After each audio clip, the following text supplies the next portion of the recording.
Hello students, कैसे हैं आप सभी का स्वागत है हमारे यूट्यूब चैनल स्मार्ट स्टडी पर। अगर आप Punjab Hindi master cadre net JRF TGT PGT की तैयारी कर रहे हैं तो आप अभी हमारे चैनल को सब्सक्राइब कीजिए, क्योंकि आपको हमारे चैनल पर पंजाब हिंदी मास्टर केडर का कंटेंट बिल्कुल फ्री में दिया जा रहा है।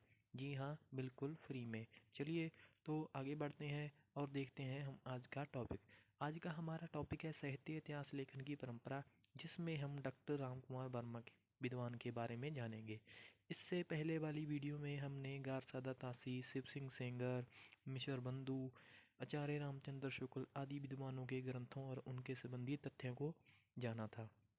अगर आपने वो वाली वीडियो नहीं देखी तो आप हमारे चैनल स्मार्ट स्टडी की प्लेलिस्ट में जाकर वो वाली वीडियो देख सकते हैं और उसके नोट्स तैयार कर सकते हैं। चलिए तो बढ़ते हैं डॉक्टर राम कुमार वर्मा के तथ्यों के बारे में। डॉक्टर राम कुमार वर्मा का जन्म 15 सितंबर 1905 ईस्वी को हुआ था और ये सागर जिला में मध्य प्रदेश में हुआ था, और इनकी मृत्यु 1990 ईस्वी में हुई थी। जी हाँ। और इनकी रचना का जो नाम था, इनकी रचना का नाम था हिंदी साहित्य का आलोचनात्मक इतिहास, और यह 1938 ईस्वी में प्रथम भाग के रूप में प्रकाशित हुआ था।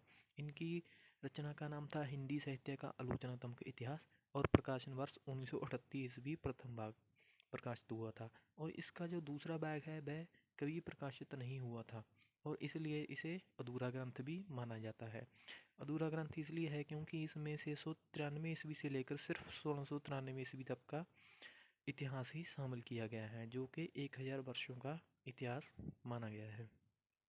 अगर हम पंजाब मास्टर केडर के आधार पर देखें तो इसमें से प्रश्न बन सकता है कि हिंदी साहित्य का आलोचनात्मक इतिहास किसकी रचना है, तो हमें डॉक्टर राम कुमार वर्मा टिक करना होगा। या फिर एग्जाम में ऐसा प्रश्न पूछा जा सकता है कि डॉक्टर राम कुमार वर्मा की रचना कौन सी है, तो हमें हिंदी साहित्य का आलोचनात्मक इतिहास लगाना होगा। या फिर ऐसा पूछा जा सकता है कि इसका पहला भाग कब प्रकाशित हुआ, तो हमें 1938 देखना होगा।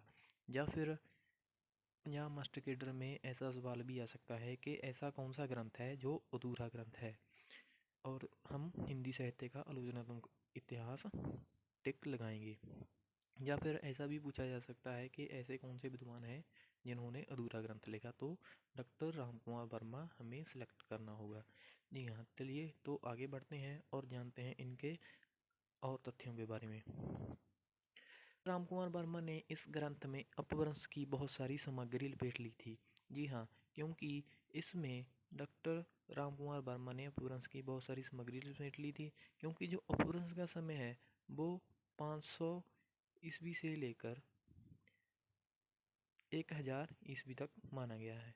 जी हाँ, 1000 ईस्वी तक माना गया है।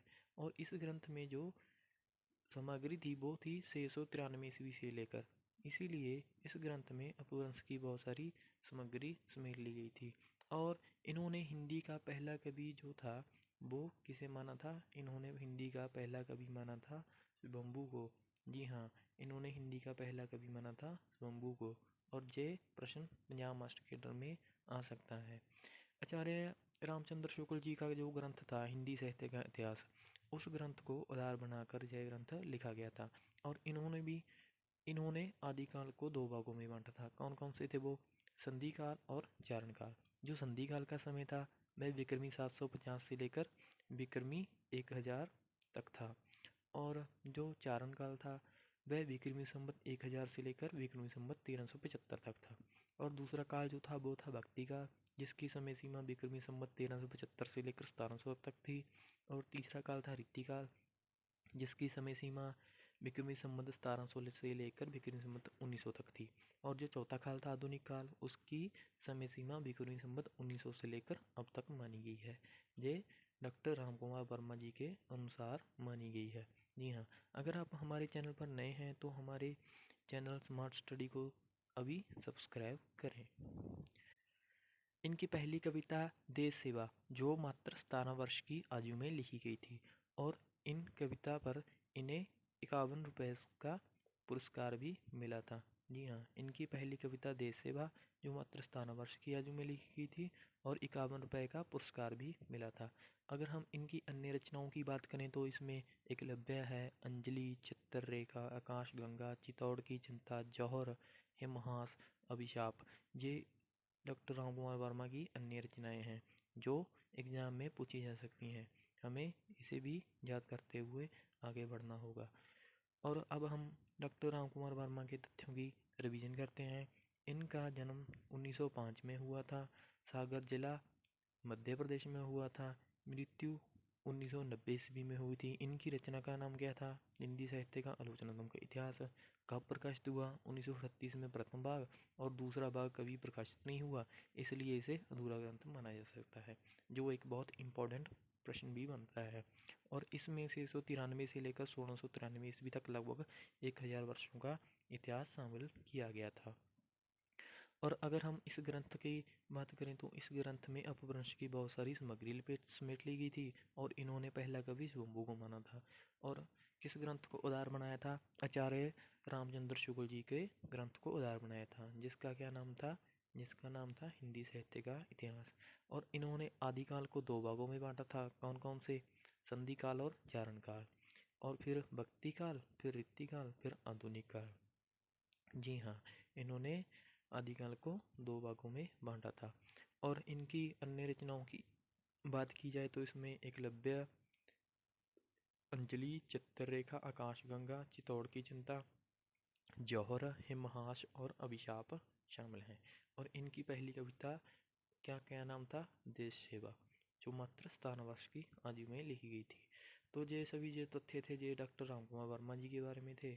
और हम उम्मीद करते हैं कि आपको बहुत ही अच्छे ढंग से समझा गए होंगे।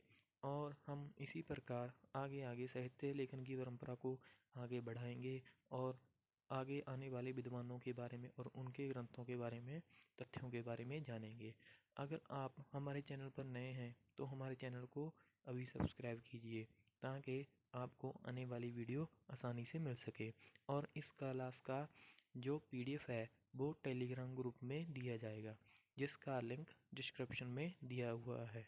आप वहां से टेलीग्राम ग्रुप ज्वाइन कर सकते हैं। तो ठीक है, मिलते हैं अगली वीडियो में। धन्यवाद।